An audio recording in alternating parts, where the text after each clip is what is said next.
All right, the head is on.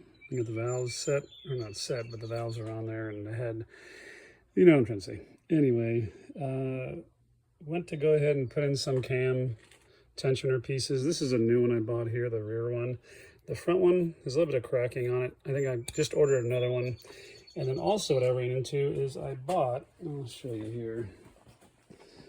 I bought this new cam tensioner bolt, right? Brand new one because the one was missing out of mine, and which let the chain flop around a little bit and chew things up in there, but I cleaned it up, so I don't think there's much damage. Anyway, I went to install this, and I don't know if you noticed that hole. It's really big. So somebody has chewed up that hole.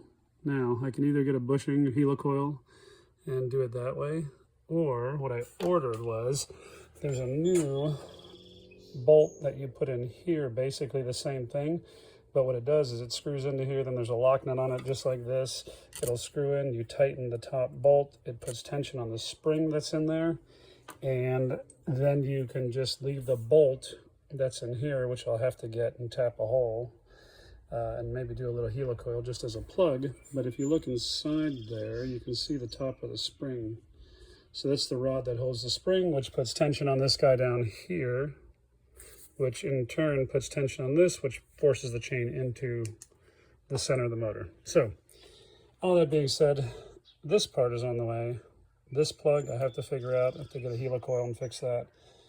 And then I can move forward with putting in the cam again. So I'm going to go ahead and get the valve cover. And what I did with this thing is I just painted it. So I bead blasted it at work, and then thought, you know what, I was going to polish this thing, but there's no way. I mean, there is a way, but I really don't want to spend a ton of time, and I don't have a buffing machine. So I just thought, you know what, I got some of the heat paint that everybody's using on these things, and I think it'll look good. So yeah, I'm going to go ahead and put the rockers back in here and clean this up a little bit and wait for my parts, and then we'll go from there. So here's that whole assembly. So here's all my rockers, got them all numbered fore and aft. You can see this is kind of a disaster, but anyway, I'm going to put these back in and see how that goes. Okay.